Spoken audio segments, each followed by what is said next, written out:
Hey, it's Lacey Broussard, and this is the Multiorgasmic Mama podcast. From sex and motherhood, birth and relationships, communication and intimacy building, and Taoism and Tantra, we explore topics such as self-care, self-pleasure, body image, jade eggs, the feminine cycles, creativity in business, and modern spirituality.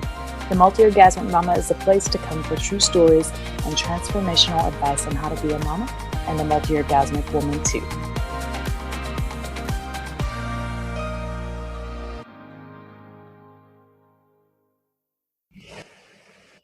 Hi, everyone. This is Maia Young that we have today, and she is a health coach, and we're going to talk about all about what it means to be a radiant woman.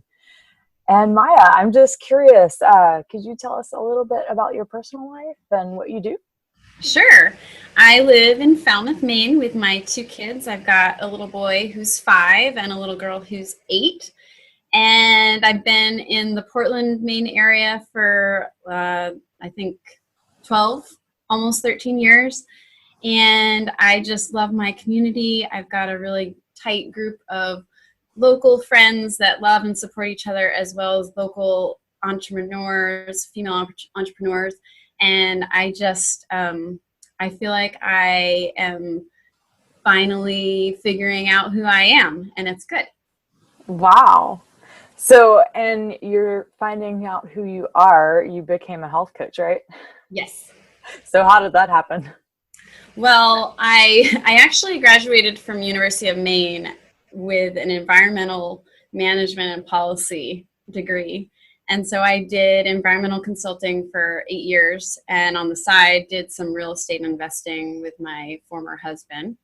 And then once my daughter was about 18 months old, I quit my environmental consulting job to do real estate full time. And I did that for about 6 or 7 years. I had my real estate license and then also did investments. So like flip properties. So, picture buying, a really rundown house and then fixing it up and selling it. Yeah. But it was, I did it because of the flexibility. It wasn't a passion of mine. And then I just was feeling lost. And so I decided to really dive into some self-development and just taking care and nurturing myself and kind of networking and talking to like-minded people. And I ended up finding the Institute of Integrative Nutrition.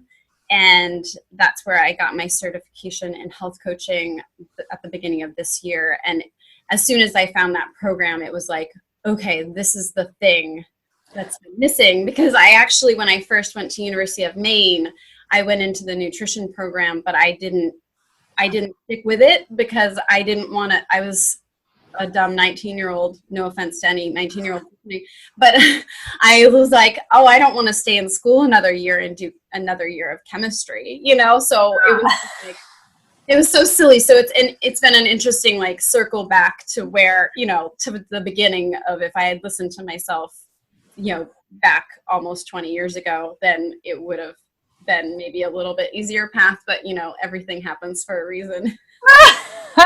I totally relate to that. Yeah, I have a biology and chemistry degree and a master's in environmental science as well. So yeah, we're very we have the similar educational backgrounds, and yet we both do nothing of the sort. Right. Exactly, and that's okay. Yeah. So I'm curious about your relationship. You said you were married at the time that you had your kids, and you kind of followed your husband's path a little bit. Mm-hmm. And what kind of was the point where things were getting a little off and you're like, I don't know if I can do this anymore? What was going on at the time for you? Sure.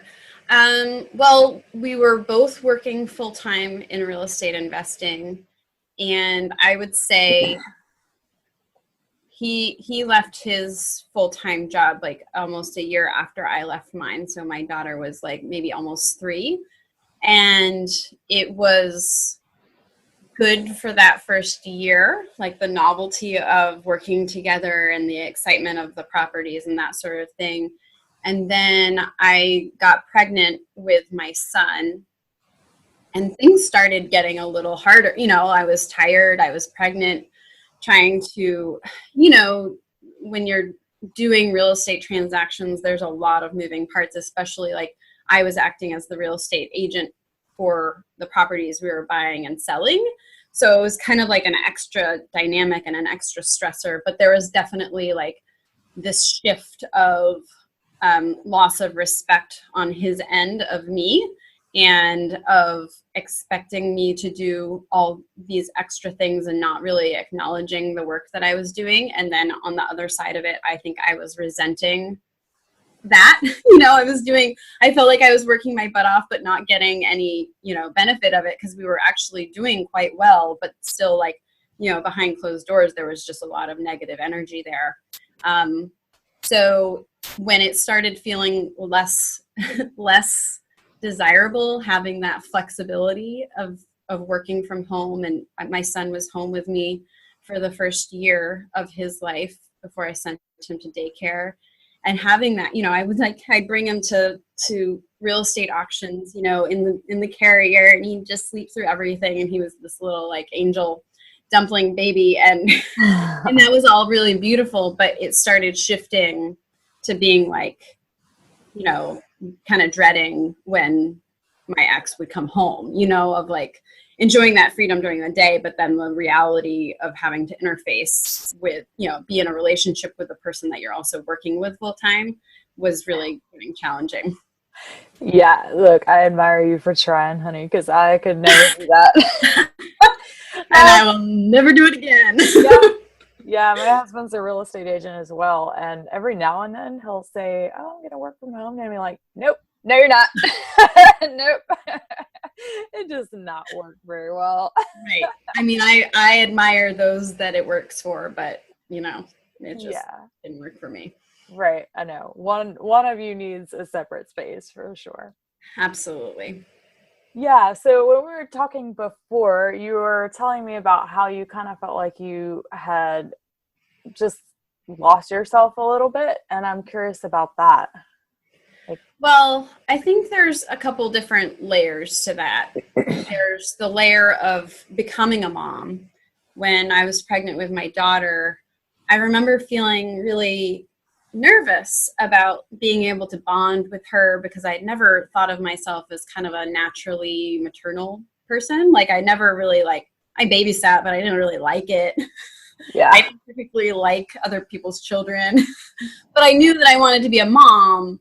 And I knew that I wanted to be a mom of more than one child, because I'm an only child. And so that was like, a lonely child. So anyway, I remember being really, nervous about that. But then when she was born, it was this like intense love that I never wanted to be away from her again. So there was this thing where I would think maybe I was just grasping to that. I did go back to work when she was 12 weeks old.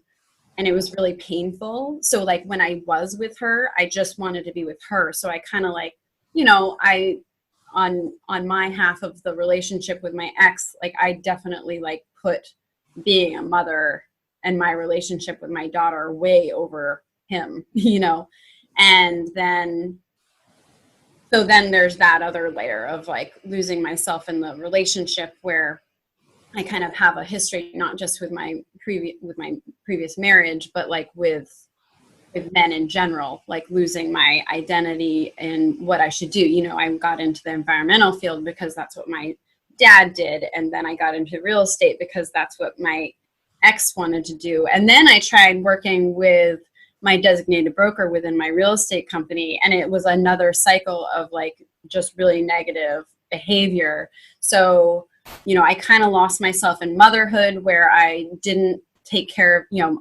it was just take care of baby, crash, do it again. And while I loved that, I definitely lost my connections with my friends and family and those things. And then losing myself in the relationship, where I wasn't listening to what I needed or what I wanted in my heart or what made me happy. Yeah. Yeah, it happens to so many women, and so unconsciously. Yeah. You don't even realize it's happening until one day you wake up and you're like, I have no idea what I want to do. Which is why I think empty nest syndrome is a thing, because sometimes it takes moms that long to realize that they kind of left themselves behind 20 Right. years ago. Right. And then they're like, all of a sudden they have all this time and they're like, oh my God, I don't even know what I like anymore. Like, I know. I don't even know. I have no passions. Like, now I have to find them. And Exactly. so, yeah. Exactly. So Yeah. how do we prevent that from happening?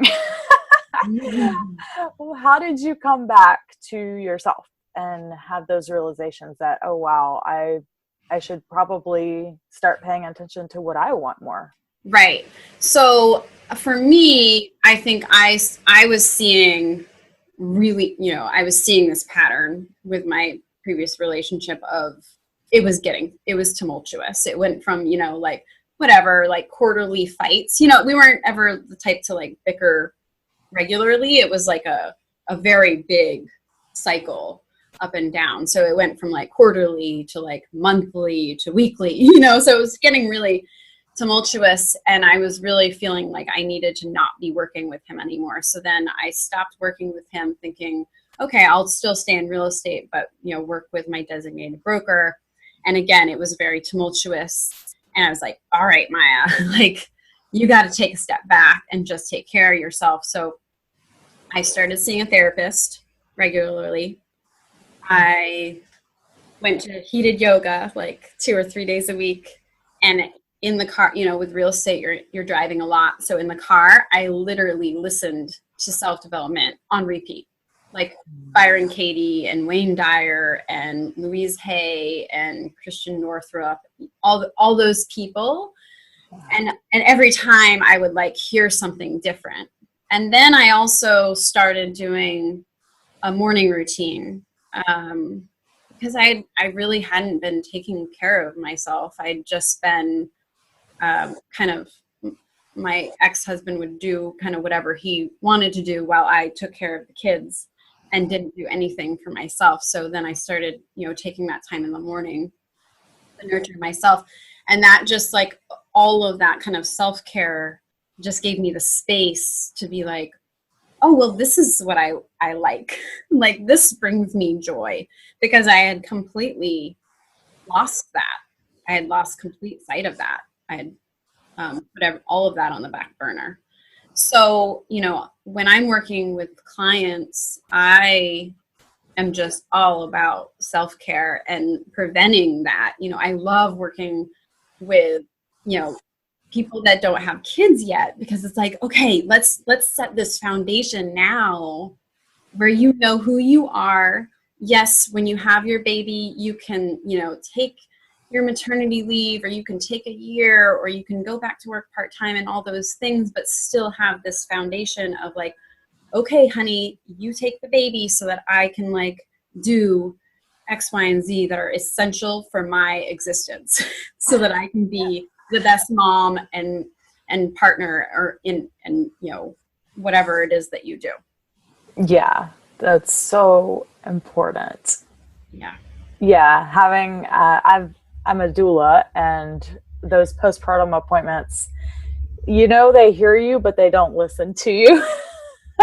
We go over how to take care of yourself in postpartum and having a postpartum plan. And so many women just think like it's just going to happen. We'll figure it out. And then they end up with postpartum depression, or, they're really unhappy, and, they don't know how to take care of themselves. So I love that you're working with women before they even have babies, because having that foundation of this is how I can support myself, instead of seeking outside for somebody to take care of you and then not say anything about it.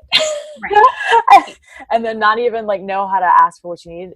And we just like expect that people should know how to help us or something. And Right. And then there's the guilt of asking for help or needing help, like feeling like you can be this super mom when you're running on empty, Yes, totally. So I'm curious about what self-care means to you, because that is such a general term and it means something different to every person that you talk to. So what does it mean to you? So for me, I have a morning routine and an evening routine. So in the morning, I know this is one of your one of your questions, so I'll go ahead and answer it. But my morning routine is meditating, and I journal, and then I work out. Working out, so really, it's always been a really big part of my life, and it helps me really relieve stress. And then the journaling is an outlet for whatever's going on in life. And then meditation is just that like kind of essential quiet time. And then in the evening, that sets me up for my morning routine. So in the evening, I do an Epsom salt and lavender oil bath, and I read usually in the tub, or I'll meditate in the tub, depending on, what I'm feeling. And then I try to also journal. So those are kind of like my repeat things. And then there's kind of, the weekly or monthly things, like every week I'll do a facial at home, and, getting that time to see, schedule time to see girlfriends, and even like one-on-one, like uninterrupted time with my kids. That can be self-care of like, leave the phone in the car or at the house and just like be with them, because that time where you're like completely undistracted is so powerful. And then also just white space, because I've found even more so, now that the kids are in school, this like constant hustle that all of us moms are dealing with. And it's like, all right, hurry up, eat breakfast, hurry up, gotta get on those. Okay, gotta bring you to school. All right, it's just like constant like hustling. And then there's like some sort of like weird guilt that you like have to schedule all these after school things for the kids. And it's like so unnecessary. Like I was able to I had set up my daughter to do an art class in tennis this year after school. And I was like feeling super stressed about it. And I was able to just sit down with her and say, hey, Ava, like, what do you think about just doing one thing? And she was like, oh, okay, let's just do art. And it works, she's happy. She doesn't feel bad about like not doing tennis. She just having that conversation, and like having, because we do have split households. So they're with their dad 2 afternoons a week, and then they're with me. So, because I was like, wow, I'm like, we're not going to have any afternoons at home where she just gets off the bus. Yeah. So being able to like listen to that and provide that white space where it's just like, oh, we're home, let's go on a walk. And it's completely unplanned and natural, and just going with what our bodies need in that moment. Yeah, I love that so much. I have 4 kids, and it's almost impossible to have one of those evenings where you have nothing going on. But I find that Mondays, it generally happens, but we only have 2 of them home on Mondays. So we don't have all 4 of them. So I get so envious of those afternoons where you can just stay home and do nothing. Oh my goodness. Like, so, but the more kids you have, the more it just becomes impossible. But I love the idea of scheduling white space, even for myself during the day, because I have a morning sexuality practice and meditation practice as well. And if I don't schedule it, it does not happen. Like it just doesn't. So I totally get that, and the value in it. Either, just making it for a self-care practice, or I'm going to lay here on the floor and do nothing, and that's my self-care for the day. Exactly. Yeah. Yeah. I've done that too. Super interesting. So I'm curious about your meditation practice. Do you do guided meditation, or you just... Well, I do a mix. In the mornings, I was trained in transcendental meditation a few years ago. So in the mornings, really with transcendental meditation, you're supposed to do 20 minutes in the morning and 20 minutes in the evening. It just doesn't work out for me. So I do 20 minutes of silent meditation in the morning. So I use Insight Timer, and there's a timer, so that, because I find that if I don't have a timer, then I'm like wanting to check the clock all the time. so it defeats the point. So in the mornings I do the silent meditation, and then in the evenings I'll do a guided meditation, whether it's, a sleep meditation if I'm in bed, or sometimes I'll do a loving kindness meditation or a forgiveness meditation, whatever I'm, pulled towards in that moment. And then another thing that I would love to do more regularly is a guided meditation to transition from my workday to, kid time. So just even, I do it irregularly, but, even just like a 5-10 minute guided meditation just to shift my energy from like the work mode to not being distracted and just being able to be present with the kids. Yeah, I love that. And I know you're single, but for those of you that are listening that have a partner, having that transition between being, a mama to, becoming a lover is really important too. But I love that you pointed out with your kid, because I never would have thought of that. Like the transition between work to kid, kid time. I never actually thought of that. I love that. That's cool. Yeah, it's super helpful because I find I know with my work now, it doesn't feel like work because I love it so much. Yeah. But I find that I'm so involved that if I don't make that mental shift to being with the kids, then I'm thinking about the things that I need to do for work. Yeah, I love that. Yeah. So what do you do in particular to make that transition?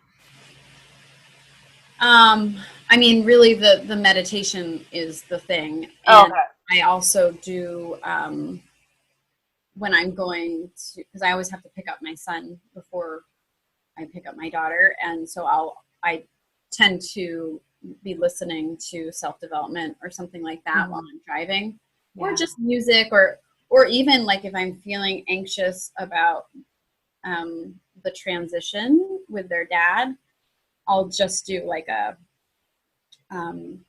just say a mantra, let it go, or this is I'm excited to see my children, and have that focus on that, and then doing a 4-7-8 breath. So you breathe in for 4, hold it for 7, and then release the breath for 8. And just doing that breathing can really reset your nervous system. So just little things like that are, just tools that are in my toolkit that, depending on what my energy level is, Yeah, gotcha. Awesome. So I'm wondering how all of these, all of the self-care and all of the morning and the evening routine for you, how has that really grounded you in self-love, self-acceptance, and self-worth? Because that's where true radiance comes from. It comes from an inner game, not from getting your hair done, not from getting a mani-pedi. For all you ladies out there, that is not radiance. Radiance is something from within. Right. So how does all of that translate to a greater self-worth on your part? Yeah, that's been a huge lesson that I've learned, especially the past year with the work that I've done, is that the happiness and the radiance it's an inside job, because so many people, especially in the society we live in, are looking for it from outside, whether it's a relationship or a car or a thing or clothing, jewelry, whatever. And that's the thing, is it's just taking care of yourself and feeling good within, and then it will spread that joy everywhere. So, I think having those routines have really made me more in touch with myself and more aware of my energy and what I need in, from moment to moment, and being kind of unapologetically able to reschedule something if it's not feeling good. If I really need to go to a yoga class instead of whatever, have dinner with a friend, it's okay, because that's what my body needs right now. And my friend is going to be much better off with me going to yoga class, so I can release my stress than, for me to be there and anxious and not, and have that energy of not wanting to be there. So I think just really like having that awareness and being gentle and easy on myself and where I'm at, you know, and there's so many other circumstances that are affecting us, you know, so the happiness comes from within, but then there's also these outside circumstances with your relationships, with your cycles, with the moon, with the seasons, all of the things that are out of your control. So just really focusing on what you can control is such a huge and powerful tool that I've learned, especially the past year. Yeah, I've been practicing that too. With the living by the moon cycles and your own menstrual cycle, it's super powerful Yeah. to tap into that. I don't have to keep doing more and more and more to be successful. Right. And what we measure success by, and you know, all those things, like there's some end goal or end thing. And success isn't only measured by the end thing. Absolutely. So that's a personal journey I'm on right now myself. Yeah. So how has all of this affected your relationship with your daughter? I'm just wondering how you incorporate all of this and teach her these things too, because having a daughter, I think, is a super special gift, especially growing up in this time and age. Yeah. Well, I mean, I think when I first started my morning routine, it was really amazing because within that first week, my daughter was like, "Mom, I like you better when you do your morning routine." Oh, so, I mean, that in itself is like, I'm modeling that behavior for her. And like, she will work out by her. She's 8. And she'll be like, "Can I turn on a workout video?" You know, while I'm making dinner or whatever. And so I think I'm just modeling that behavior. So I hope in time she'll start, you know, having a meditation practice or, you know, whatever, journaling. And, you know, she sees all the things. I don't hide it from her. If I'm having an emotionally hard time, I communicate that with her and let her know that it's okay. And same thing with my son. I mean, I think that's a total epidemic right now of men not having any connection with their emotions. It's really, really sad. But, and then, you know, I think again, with the whole cycle thing, like I've done a couple classes. One last summer was about raising sexually healthy children. And so I've bought a couple books, like it's for both children, but it's completely age appropriate, learning about bodies and that sort of thing. And I got her a book more recently and she loves them. Like she rereads them. And then she tells her friends at school, like, "My mom got me this book that talks all about your body.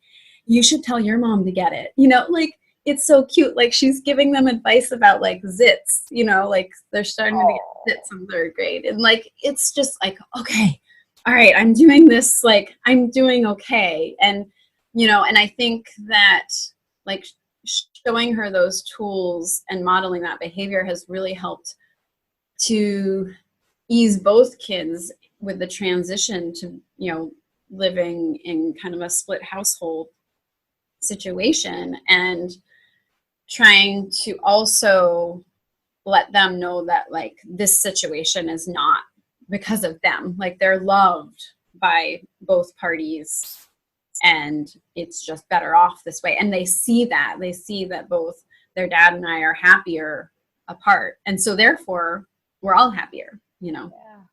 Yeah, I love that. Okay. So you're going to have to tell us the name of that book, because I know that that's a huge question that moms ask me all the time about, well, what do I give? How can I teach my kids how to be sexually whole, how to remain sexually whole, because you're already born sexually whole, but how to remain that way in a culture that shames and guilts us for our own bodies and our own sexual urges, and scares the crap out of us, to be honest. Right. Absolutely. Yeah. So the books about the raising of sexually healthy children, I know, so there's 3 different books, and I can't remember off the top of my head the author's name, but she has 3 different books, you know, like one's 4 and up, one's 8 and up, and one's like 14 and up or something. And one of them is like, it's not the stork. And then another one is it's perfectly normal. And then I can't remember the last one because my kids aren't like in that range. It's actually just sitting in my closet for like when that time comes. And then the book about bodies I can't remember off the top of my head, but I can look it up after we're done and you can put it in the show notes if you want. But it's by American Girls. It's one of those, it's a series or it's a certain author. I can't remember exactly, but it's fantastic. It has different chapters on different, talks about breasts and it talks about periods and it talks about all these different things. And those other books about that, it's not the stork and the other one, they talk about different types of families and how, sometimes there's two dads and sometimes there's two moms and, and that's okay. And I think it's beautiful to set them up. Like, I know that the woman that did that course, where I learned about those books, she talked about that it's never too early to start talking about, because it's so healthy. Like, I know that it was like a completely ignored in my household. Like, you just don't talk about that. Yep. And so there was a lot of learning on my own, and I want to set my kids up for a different scenario. Absolutely. I love that. Yeah. And actually, now that you say the name, it's not the stork, I have gotten my kids those books too. And they were at our local library. And I live in the deep, dirty, swampy South in Louisiana, and we have them. So I know they have to be everywhere else. Yeah. So for those of you wondering, just look up in your library, sex ed books for children, because it's so true that they need to be having these conversations with you. And, if we actually talked about these things, the rape culture that's going on right now would not exist. It just wouldn't. And that's honestly why I think that it's so bad right now, because we refuse to talk about it, because there's so much shame and guilt in our own bodies and our own minds that we can't even have a comfortable conversation with our children about it. And that is a crying freaking shame. Yes. So talk to your kids. Sorry, this is a topic I'm really passionate about. No, I completely agree. And again, I'm trying to raise, I have a boy and a girl, and I want them both to be equally educated and equally taught about what respect is on both ends, because it's an epidemic where it's everywhere of complete disrespect, and whether it's of yourself or other people. And it through education, hopefully we can, slow it down. Yeah, definitely. Well, thanks for bringing that up. Awesome. So I'm wondering that if anyone listening today feels like, wow, I so resonate with Maia, feeling like I've just kind of done everything that the men in my life have done. I've kind of gone along with them and just kind of supported them. But in the whole process, I felt like I've denied a part of me. Like, what would you suggest them to do? What would be your number one suggestion to kind of help reconnect them with their own aliveness and passion inside? Well, I think that a big part of it for me has been like having healthy boundaries and having that awareness of like, what is you and your identity and what is them, and to just not be afraid to speak your truth. Like, if there's obviously, like, in relationships, you have to be adaptable, right? But at the same time, you can't do everything for everyone else. So if something, like, I know for me, I really, before I, make a decision or say yes or no to something, I really take some time to think about how that makes me feel. Does that give me a stomach ache? That's probably a sign that I should just say, maybe we can find another activity to do that we enjoy together, or, things like that.